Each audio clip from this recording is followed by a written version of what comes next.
You're listening to Stories to Create with your host, Cornell Bunting. Author, motivational speaker, and founder of ES Each Episode. Cornell sits down with inspiring voices to uncover the stories that shape who we are and who we're becoming. Get ready to listen, learn, and be inspired. The show starts now. Episode of Story. Okay. Yes. Welcome to another episode of Stories to Create podcast right here at ES Club. I'm your host, Cornell Bunting. I am excited right now to bring you guys a young man that is here from the other side of the world. It's a beautiful thing. He's doing a whole lot of stuff, speaking, all these other things. But I'm going to let him talk about some of that. So without further ado, help me welcome Samuel English. Thanks, Cornell. It's great to meet you. Yeah, man, this is good, bro. Thanks for having me here. Yeah. It's amazing. Yo, so literally, as I met you and stuff, bro, I hear the British accent and I'm like, yo, bro, it's like family already, bro. This is amazing. Yeah. So where were you born? Where you grew up? Yeah, so just outside London, little town. So in the town called Amersham, it's about like a few miles out of London. Yeah. On the west. Yeah. That's West London, isn't Exactly. it? Yeah. Wow. So it's not like big inner city, it's kind of more little countryside-ish vibes. Yeah. So I've grown up there all my life. It's been amazing. Now, because there's so much to do in London. Yeah. Like, do you ever get out to like go into like Elephant and Castle Waterloo? I do. So I'm actually on the metro line, so that's really handy for getting in. Yeah. Yeah. Although I'm right at the end, I can still get in. Yo, that is dope. So, because I know we got the tube stations. Exactly. And I know they did created a app that you can follow now. Yeah. To tell you what tube to take to go where and stuff like this. But yo, this is rad, bruv. So walk a little bit on for individuals, because they've always been fascinated with the museums like that's in London. Where would you say is the best one? That's a good question. So just some background for it. So there's lots of museums in London, lots of history. Yes. When I was growing up, my mum always used to love to take me to these museums. Yes. Just to kind of immerse myself in different cultures and histories. Right. So, for context, there's the National History Museum, the Yes. Science Museum, Yep. the British Museum, the Victoria and Albert Museum. Yes. They're all in kind of a similar location. Yes. Called Yes. Exhibition Road. Yes. It's in Kensington, Yes. South Kensington. Yes. It's a lovely area. I Yes. would say my favourite is the Natural History Museum. Come on. Yeah.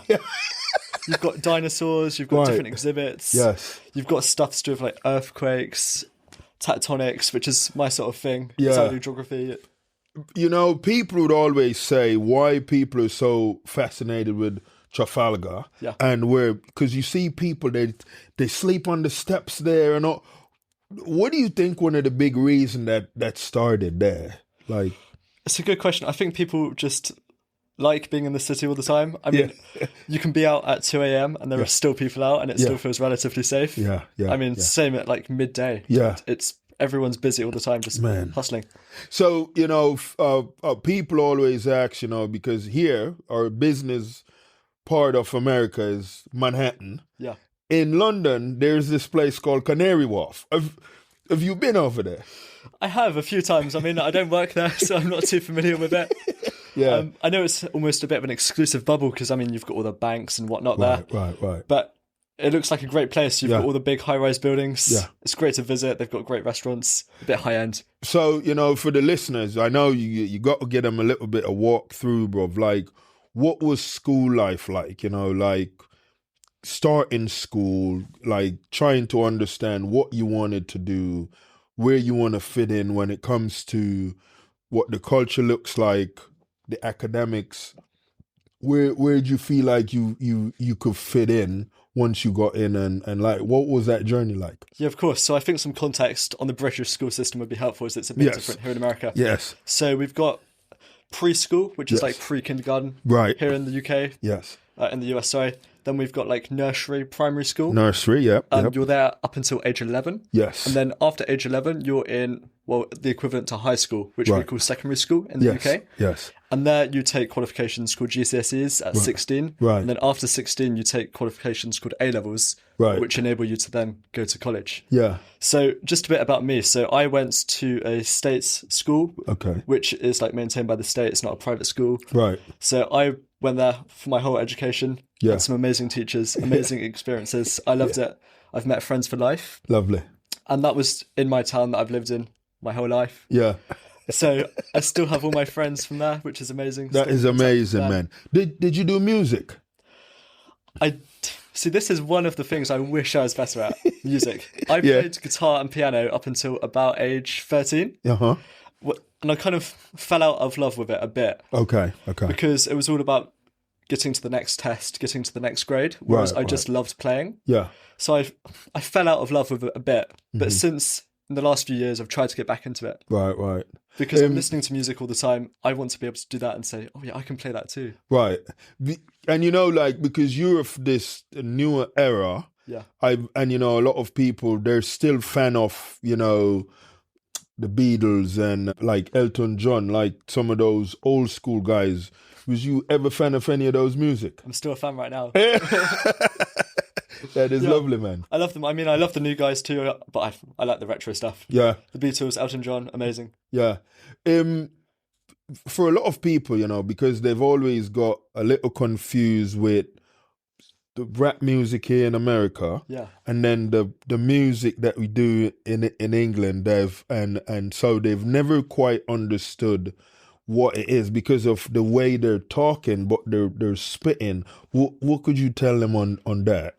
That's a good question. I feel like so much of the references in like UK rap music, it's like local culture, local based stuff, which could be harder to relate to if you're not from the UK, because it's a lot about like people's personal experiences, how they relate to the city. But I guess the beat is the same, just different meaning. Different meaning. So I can relate more to the UK stuff, I think. Than the US. Yeah, because the US is more fun. Yeah, well, US goes in and out. Because I mean, some of the music, for me, I'm having challenges understanding some of what they're saying. I don't know if they're really saying much, but I don't know. I think when the accent, it throws. How many accents have you heard since you came to America? So many accents, especially in Florida. Because everyone seems to almost be out of state or from a different part, which is great. Like I've met so many people from New York, like New Hampshire, Maine, Massachusetts, all coming here, and then different accents within Florida. I think the older folk talk a bit differently to some of the newer people who have moved around a bit more. But we speak the same language, so I can just about understand. Right. So what inspired you to wanting to come to America, and like how did that happen? Yeah. So I should provide some good context here. So I'm currently still in college. Yes. Doing my degree in geography at University of Cambridge in the UK. Yes. And my research is kind of specialising in hurricanes, how communities respond, how they can be more resilient, especially as like hurricanes become more intense and more common. Right. And what better place to come, I think, than Florida? Right. You get them all the time. We do. Whereas I know, Cornell, you are from the UK. But don't get them in the UK. Right, no. So I thought, okay, I should go somewhere new. And also, I just wanted to do a bit of travelling as well. So how could I combine that travel with some cool research? That's lovely. So I thought, come to Florida. The people are great. I'm also not a great linguist. I can't speak many languages, so that kind of constrained where I could go in the world. Right. So I thought, okay, America. Yeah. That's where I should come. That is lovely, man. And I'm here. This is good. And, because you've really dove in the culture in such a way, because your host, because she's American citizen now, but also she has the culture of India as well. Yeah. Well, how's you liking that so far? Yeah, so for context, I'm staying with Priya and her wonderful husband Mohit in Babcock Raj. Yeah. They are amazing. Yes. They've got so much history and culture behind them. Priya, for example, grew up in India. Yes. Then she went to China for a few years. Yes. Then she went to California. So she's been all over the world. Yes. So I've learned a lot from her experiences. That's lovely. I want to become more cultured and visit new places. I mean, Mohit as well. He has such an interesting background. Right. I know a lot of time people say one of the hardest job is to be a meteorologist, because you don't know if what you're telling the people is actually going to be accurate. Do you feel like they're making a device now that can actually read the weather in a way that it could be on point a little bit, especially because you researching the hurricane and all that stuff? Yeah, I mean, there's a great example. So a few years ago in the UK, there was this meteorologist called Michael Fish. Yeah. He said there won't be a storm. Right. There was a storm. And it's never left him. That is almost his reputation now. Yeah. So it is a hard job. Yes. Because you have to say, there's a storm, there's no storm. But then what if there is or it isn't? Right. People will be like, were you telling the truth? Yeah. So it is a hard job because you have to be able to say with a degree of accuracy what will happen. Otherwise, people won't trust you. Right. Or they may just become complacent if you keep saying there will be a storm and there won't be. Right. So, we had an hurricane here, which was really big, and it did some serious damage, Irma. Yeah. Did you see that? Like, did you see some of the coverage on that? Like, when it happened, or maybe the aftermath? What was you thinking? Yeah, I mean, that's partly why I've become interested in this research, because you see it on TV. It was all on like UK broadcast TV, all these hurricanes, Ian especially, which did so much damage to people around here. So Irma, Ian, Milton last year. Yes, Milton. Yeah. That wreaked havoc. We underestimated Milton, actually. We underestimated Milton in a big way, because we didn't really prepare for it, even though I think we missed it here in Southwest Florida, but other parts got a rat of it. For people that, still don't necessarily understand how it's developed, because, for some people, they didn't know that's in the water, it's when it gets stronger, and especially when the water is warm and stuff. How much of that research have you got into already, where like you fully understand how it's developed, how it goes from one category to the next category? Yeah, I mean, it's a good question. So that's not specifically my research, but I know a little bit about it. Yeah. So hurricanes tend to happen in the tropics because of the temperature of the ocean. I mean, it has to be 27 degrees centigrade. Sorry, I don't know that. Yeah. Fahrenheit. So I need to convert that. This is good. I should have known that before. But the ocean has to be a certain temperature, and if it's deeper, it also has more energy. And that's what allows hurricanes to form. But then you also need the winds on the surface to enable that movement. Right. And then as they come inland, they actually lose their energy. Yeah. So the most amount of energy is offshore. So that's where it really develops. Yeah. Once they become inshore, they lose energy drastically. Right. But yeah, much of the damage occurs basically at the coast. Once it's inshore, it gets a bit better. Yes, this is true. Now, for a lot of people, because they know the time difference is very different, and we're possibly 5 to 6 hours behind this time. Now, how did you prepare yourself to adjust with the time? That's a good question, because I still don't think I'm adjusted. I mean, on my watch, I've got these dual times. Like in London, it's 2:50 currently. So my mum's still at work. When I wake up in the morning, my mum's like, no, you can't call me, I'm in a meeting. Why? So I'm still adjusting. I think when I was on the plane, I read some travel tips on Reddit of like how to adjust. Someone said to change the time to the time in the destination. Yes. I think that really helped. Yes. I also just drank lots of water on the plane. Had a small 1 hour nap as well. Wow, man. That seemed to help. That is lovely. Now, the University of Cambridge, this is huge, because, we have a lot of students that hope to get in there or want to attend, but not necessarily feel that they could handle workload if they was to get in there. What would you say to them, bro? It's a good question, because I feel like much of that perspective is also like formed on people kind of not knowing, and it's not really transparent enough about what the experience is like. Right. I mean, it's kind of an elite institution. It is quite intense. There's lots of work. Right. But it's really supportive as well, which I want to emphasize. Like, everyone is so kind. People are more normal, I think, than meets the eye. Normally it's presented as quite kind of an elite, exclusive. People aren't willing to talk. But what I found is people come from all over the world. Right. I mean, my flatmate that I've stayed with this year, he's from New York. Oh, lovely. Yeah. So I've met a really good range of people. People are from like all different types of schools, backgrounds, ethnicities, like state schools, private schools, all across the country. Beautiful. Like, Would you say you getting in was challenging for you getting in, or what was the journey like getting in there? Stay with us. We'll be right back.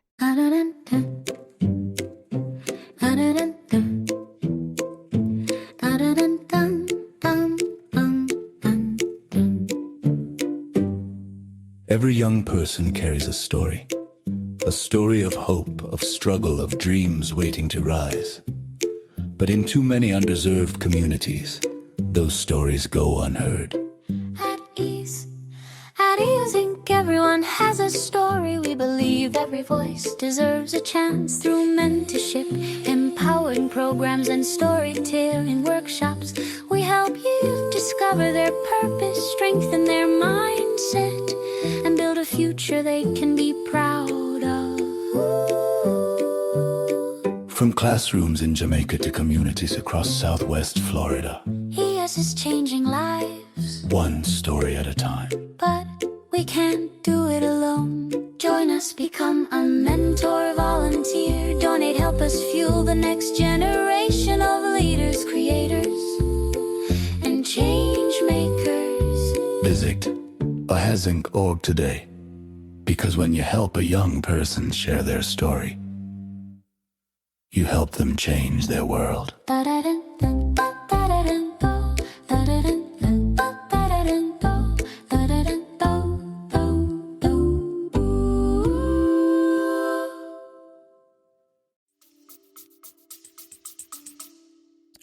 Yeah, I mean, it's tough. I feel like I've always loved my academics. You paid attention. Yeah, I paid attention in class. Yeah.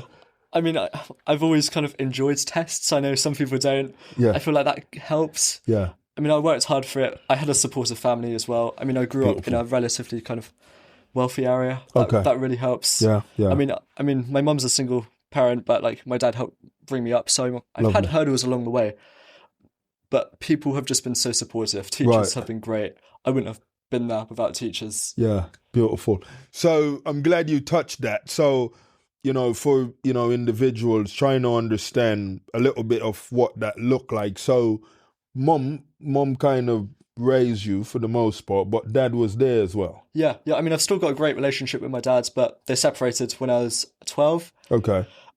But yeah, so I mean, there have been hurdles along the way. Yeah. I mean, it's different. I think it made me realise how hard my mum had to work. Right. Especially like bringing up myself and my sister. Yeah. I think that work ethic was then instilled in me early on to kind of build a better life and then eventually like help support my mum. Right. Get a good job when I graduate. Yeah. And then help her retire. That's lovely, bro. So the relationship with you and your sister, what is that pretty good? Or? Yeah, I'd say so. I mean, we're 3 years apart. She's still a teenager. I mean, I was a teenager up until like 2 years ago. Yeah.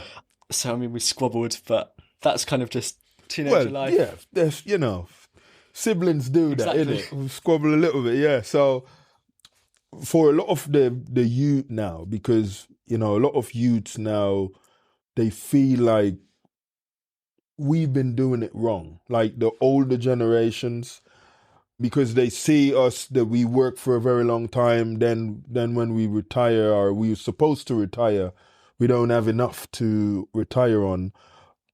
What's your take on that? Because if I feel like the inputs from like the Gen Zs and the later gens like yourself have a different look or a view on life and how to apply yourself to get to, let's say, 60. We'll use the age 60.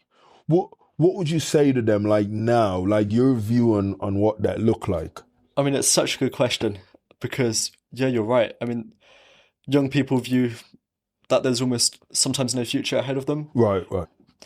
I think my take on it is that we both grew up in different time periods. Like my grandparents grew up just after the Second World War. Right. The economy was like booming then. Yes.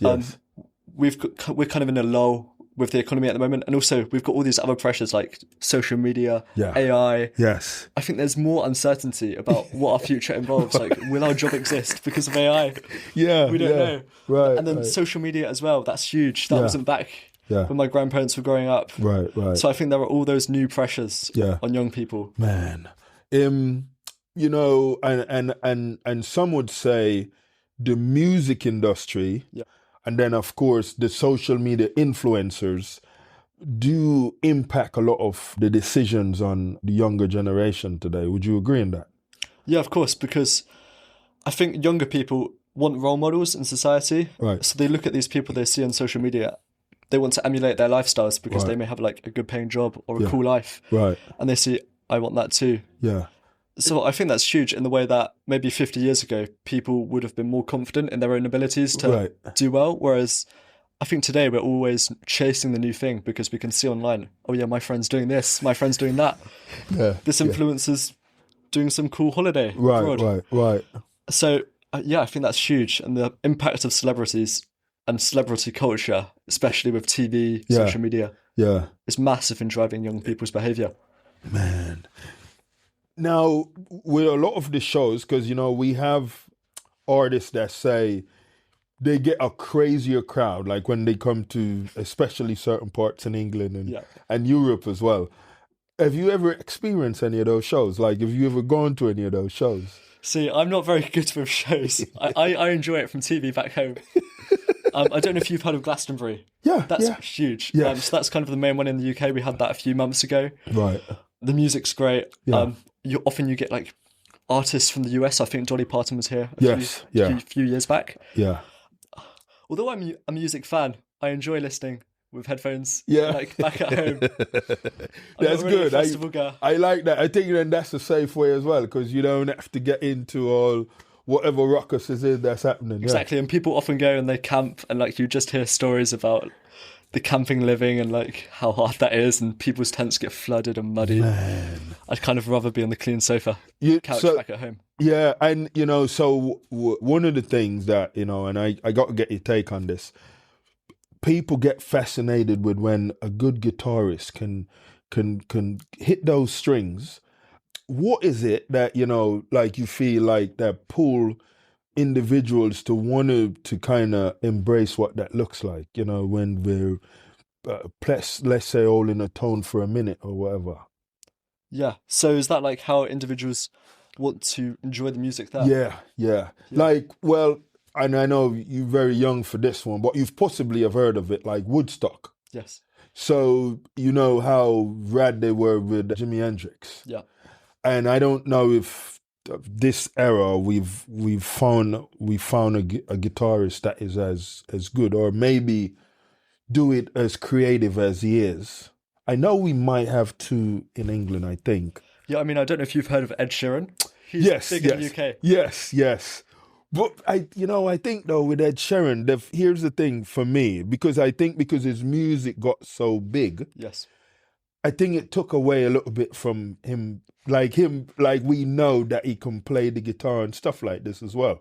But it's the voice, and I think because of the selective music that he came out with that have captured so many people. Exactly. Yeah, I mean, I'm a big Ed Sheeran fan, but he's become almost so big now. Right. His guitaring and like his playing ability has almost been lost a bit, I think. Yes.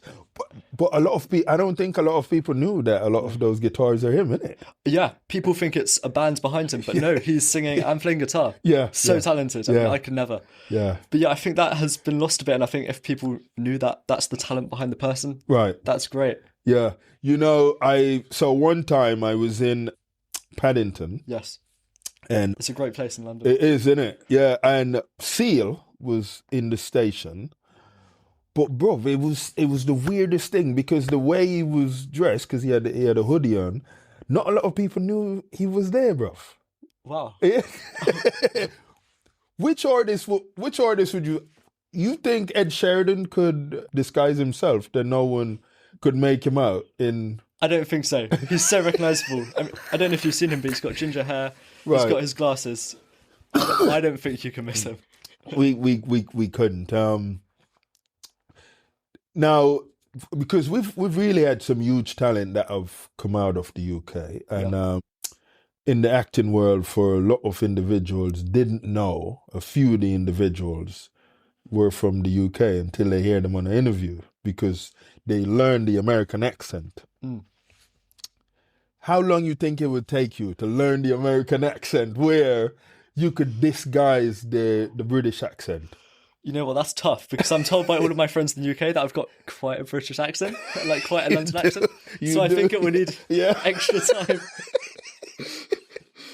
It would be. Because even House, the lead actor, a lot of people didn't know he was from the UK. Wow. Yeah. I mean, you're right. I think the British accent can be quite pronounced. Yes. I know mine is, especially, I think that's part of where I grew up from. Right. So I think at least 20 years in the US, at least. You know, though. I met actually a British person 2 days ago. Yeah. He moved from the UK 35 years ago, but I can still tell. You could still tell, I can still tell. He's from Bristol, actually. Oh, lovely. Yeah. It's a lot of, there's still certain words that you can never do away with. Like, you can never really replace it. Yeah. Like, you know, like mum. How do you replace mum? You know, like... Yeah, because we spell it M-U-M, so we say mum as opposed to mom. Yeah. So small differences like that. Although, the friends that I'm currently living with, who's from New York, when he goes home, his parents now pick up, say things in a British accent. And he's only been in the UK 2 years now. Wow. So, well, I mean, that's quite a bit of time as well to kind of catch... And then he listens to you a lot, so... Yeah, I probably don't help. I probably sway that quite a bit. It's... in the artistry, the artistry right now, like with poetry, art, painting and stuff like this, is there anyone that stands out to you right now? It's a really tough question.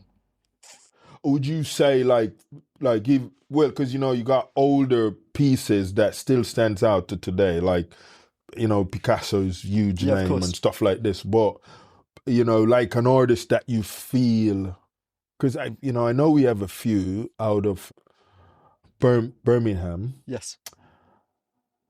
But to break into the big scene, the way like a Picasso did.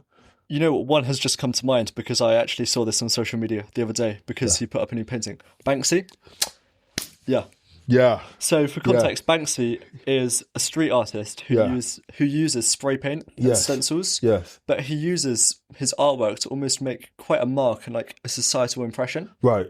So some of the artwork he does, it appears on random locations, just almost on the side of a building. Mm-hmm. So not where you would expect, like on a canvas in a museum or an art gallery. Yeah. It's just on the street. Yeah. Or on like a lamppost. It's beautiful, man. It's amazing. Beautiful. And what I like about it is it always tells a story. It has a deeper meaning. Yeah. It's not just a painting of like a pretty flower. Right. It's a story about something he believes in society. Yeah. Which I think is amazing. So, from you, and that's beautiful. I was hoping that you would have went there, and you did. So that was beautiful. For individuals that's curious of your journey so far since you've got into America, what of some of the stuff you've already got to interact with and really find it intriguing? Yeah, I mean, my hosts, Priya and her husband Mohit, are amazing. They're very well connected. Lovely. So they've managed to get me interviews and like discussions with some amazing people. Yes. So yesterday, for example, I was talking to one of the developers of Babcock Ranch, which is where I'm staying. Yeah. So I was talking to Sid Kitson yesterday. Beautiful. I've talked to some amazing people, local residents. Yesterday I was doing a speech at the local Rotary Club in Babcock. Come on. Yeah. Oh my goodness. Speech making isn't my forte. So it was a good experience. I mean, I connected with some great local people. Yes. Doing some good things. And my friend, because, everyone knows I'm good friends with the mayor, Kevin Anderson, and you got an opportunity to... I should have said, yes. So 2 days ago... Mayor Anderson kindly invited me to his office. Yes. It's amazing. I mean, he's right at the top on the fourth floor. Yes. His window overlooks the entire downtown. Yes. I think he's such a humble, genuine person, which really connected with me because normally when you think of politicians, you don't think of them as open. Right. Whereas with Mayor Anderson, he was just so open and willing to just talk about what he's done previously, how that's informed what he's doing today. Yes. And also... he didn't gloss over the challenges that he faces. Right. He was quite transparent with that, which I really appreciated. Yeah. And, I'm glad you said that as well, because I think even with influencers today, they have challenges showing the L's, showing the challenging times, because they feel maybe they just want to see just the wins. What's your take on that? Yeah, I mean, I think this is also part of the social media age, people are always wanting to put on their best performance. Right. And like show a version of themselves, which is always perfect. Right. And I think that emerges also, I guess, in like politics and public life as well. Yeah, yeah. But I think what really matters, just as a human being and being empathetic, is kind of acknowledging where things are going wrong. Yeah. And being able to just own up to that and admit it. Yeah. You hear it? Yeah. Yeah. And I think it makes you more genuine and more connectable with people. Yeah, yeah. Rather than pretending everything's perfect, everything's great. Right, right. Just being more transparent. You know, bro, and I got to say, like, someone had made a comment on females. We're not attacking you ladies now, not attacking you ladies at all. But they say they're hard to satisfy because you have so much of them that do the makeup and they do all the extra stuff now and different body parts they put on now. But it's almost seemed like that's what the mess of the media want to see, innit? Yeah, I mean, people can do whatever they want to do. That's my take. Yeah. But I think, I guess, for both men and women, people do feel pressured to conform to a certain way in society in a way that isn't genuine and individual to themselves, which I think is unfortunate because everyone should express themselves the way they want to. This is true. This is very true. I love that, bruv.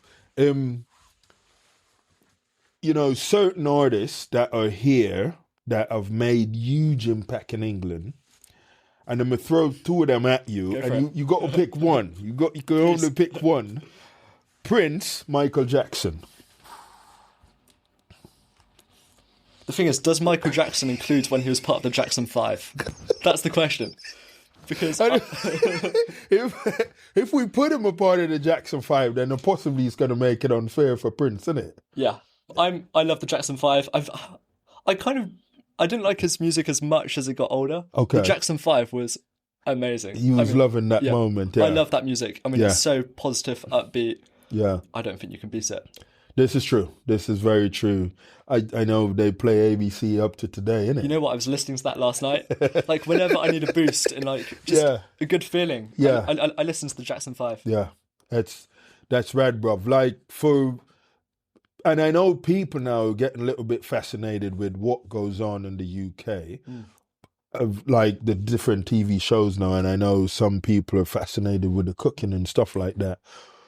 What would you say, like, you know, for me, like whenever I go back home, I got to bring back some scone. What would you say is like the food that stands out for you? That's a good question, because when coming to the US, I was thinking about what things to bring people to say thank you. Right. And I was going through just that in my head. Yeah. I brought lots of biscuits. Did you? Yeah. But when I say biscuits, I think it's a bit different here in the US. Right. So I brought like shortbreads, like chocolate cookies almost. That's the sort of stuff I mean. Yeah. I think that's kind of what the UK is stereotypically known for. Like, this is true. The pastry. Tea, like pastries. Yeah. So I thought, okay, I'll bring some of that. People may want that. It's a bit different to Hershey's here. Yeah. So I think it's better. I think Cadbury's is quite nice. I love that. So, you know, a lot of people have been saying now, since the Queen passed, and then her son now takes over, it's less people go crazy now to stand at the castle and stand outside and stuff like that. Actually, when was the last time you've been in that area? So I was actually at Windsor Castle a couple of weeks back. Yeah. I was just seeing my grandparents there. Okay. So that's one of the places the royal family owns. Right. Just outside London. They also own Buckingham Palace. I think that's what most people are familiar with. Most people go to Buckingham, yeah. So I've walked down there a few times. You've got the Mall, which is the big road leading up to it. That's fantastic. And then you've got parks surrounding it. Right. So sometimes I just like bike around there because it's such a cool green space to go. Yes. But just coming on to your question about, I guess, the Queen and the monarchy, and how maybe people aren't as supportive. I mean, I think that's a fair representation. I mean, there was a lot of support around the Queen. Yes. Not just in the UK, but from people around the world. Right. Who kind of saw her as this mother figure. Who supported people and who also modernised the UK. Right. Because a lot has happened in the UK since like the 50s to today. Yeah, definitely. And definitely. She's, I think, has been supportive and has brought the world along with her. She didn't remain stuck in the past. This is true. Which I think people respected her for. Yeah. And world leaders all around the world respected her for that. Yeah. It's tough because Charles has only been the king of England right for a few years now. Yeah. So I think he needs some more time to make his mark. Right. But I like the monarchy. I like what it stands for in the UK. Yeah. I think it brings people together sometimes. I mean, in 2012, that was the Queen's Diamond Jubilee. Right, it was the same year as the London 2012 Olympics. Yeah. And I just feel like in that year, there was just this moment of euphoria. Yeah. Just people willing to come together, like host dinner parties and like on their street. Yeah. Which I don't think we've seen since 2012, that sense of togetherness and community. For you, as a to go to sport, because I know tennis is huge there, but if there was a sport outside of that, let's say between rugby and polo, which one would you take? Between rugby and polo? Yeah. Can I provide a different option? You can, okay, yeah. Because I like swimming. I mean, I'm a swimmer. Oh, there you go. Okay. Yeah, so that's always kind of been my little niche. Lovely. My mum signed me up for baby swimming lessons. Oh, yeah. You know, like where they just chuck you in a pool as a child? Yeah. And like force you to swim. So that's where it started from. Then my love of swimming just grew. That's lovely. You lovely. see these amazing people on TV like Michael Phelps. Yes. I know who's kind of stopped now. But he was massive when I was growing up. Yes. Like in 2008 to 2012. He was quick. He was insane. Yes. I don't think there will ever be someone quite like him. Right. So he was always my role model, I guess. So you were a fair swimmer then, innit? I mean, I'm not a Michael Phelps by any stretch. Wait, can you do a good backstroke? I can do a decent backstroke. Okay. I can do a better butterfly and a better front Oh, flip. okay. Yeah. That's good. So, yeah, I mean, I always loved my swimming. I saw it as a mental escape, I guess, from school. Yeah. All my friends swam as well. Yeah. So after school, I just went to the pool. That's beautiful. Met up with my friends. Yeah. Did some homework when I got back. Yeah.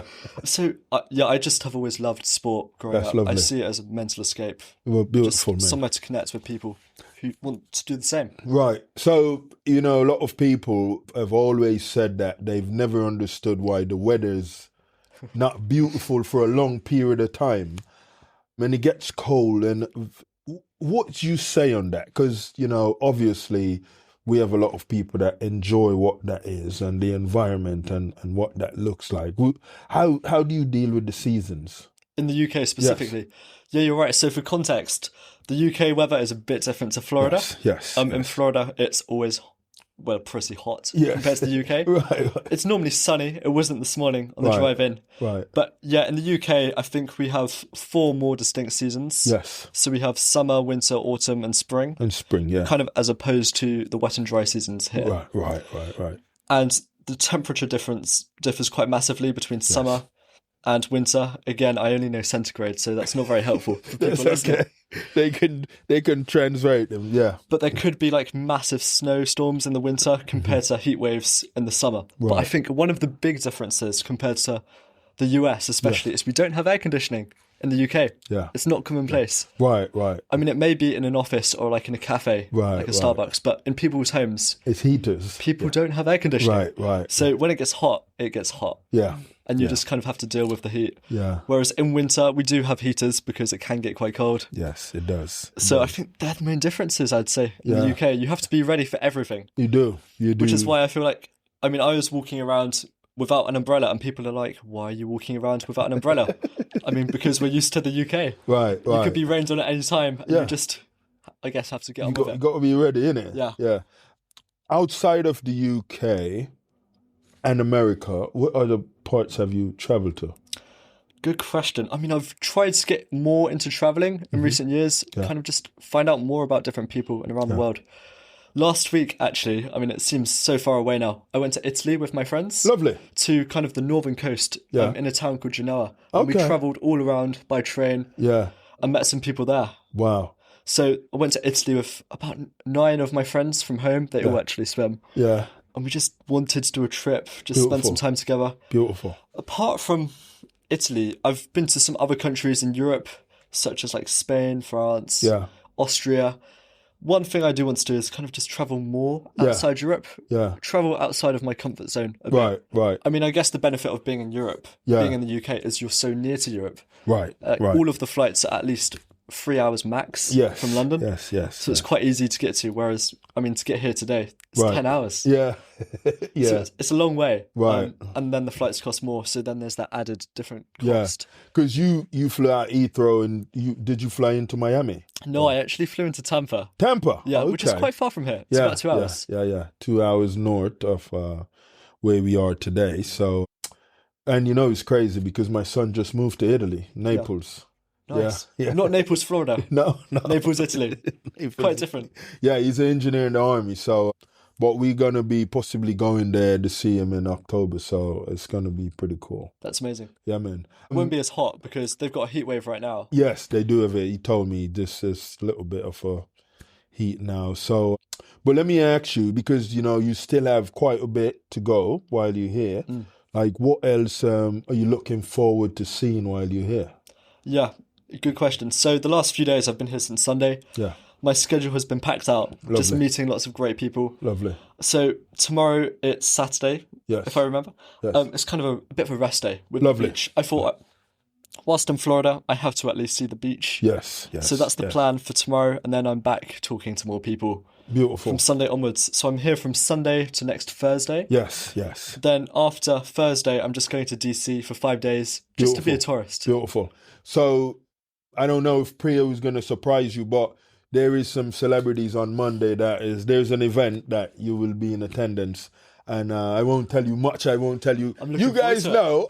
But yeah, so it's an event we have coming up, and we got some celebrity judge that's on the event, and so that's going to be pretty cool for you as well, man. I won't spoil the surprise for you, so that would be lovely as well. I'm really excited you're here, bro.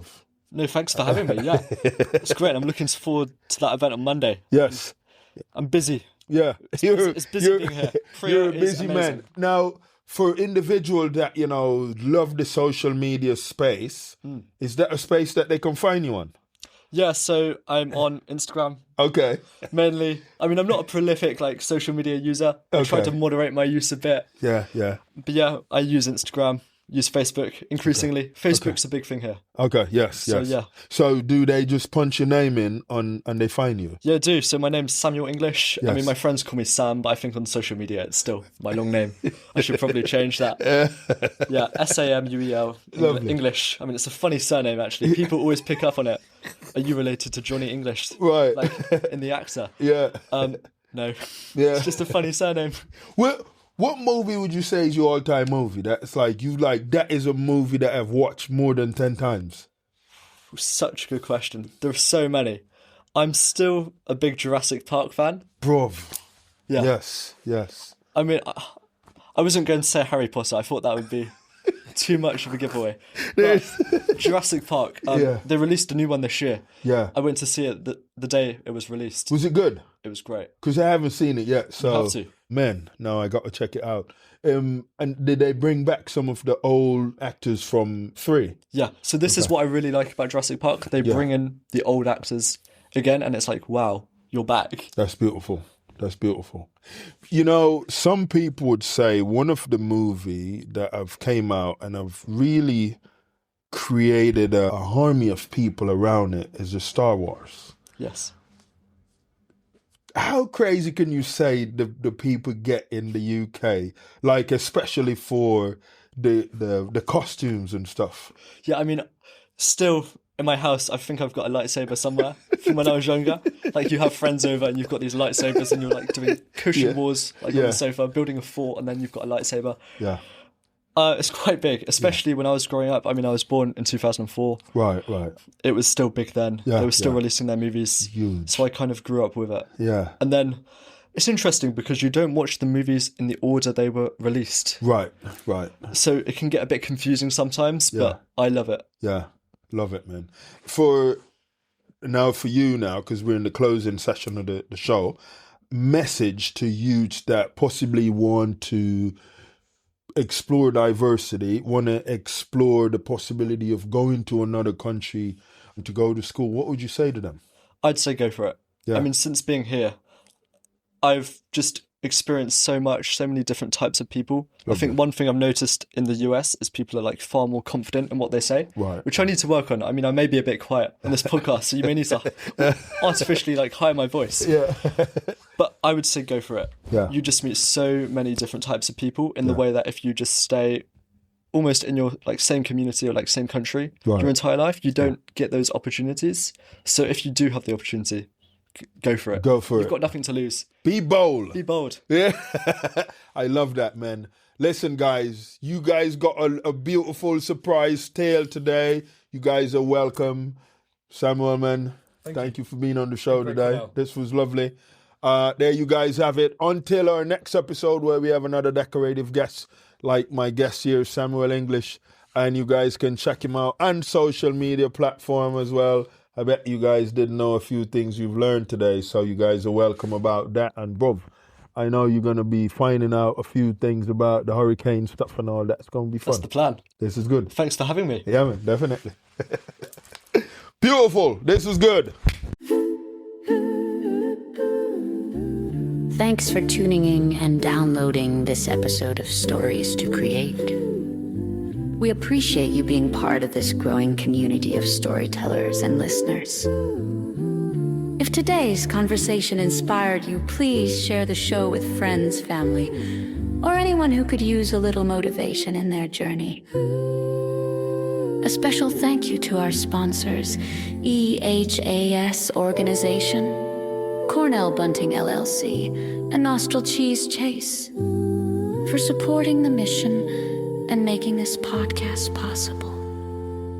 To learn more about our work, upcoming projects, and how you can get involved, be sure to visit www.hissinkorg and www.cornellbunting.com. Until next time, keep creating, keep growing, and remember, your story has power.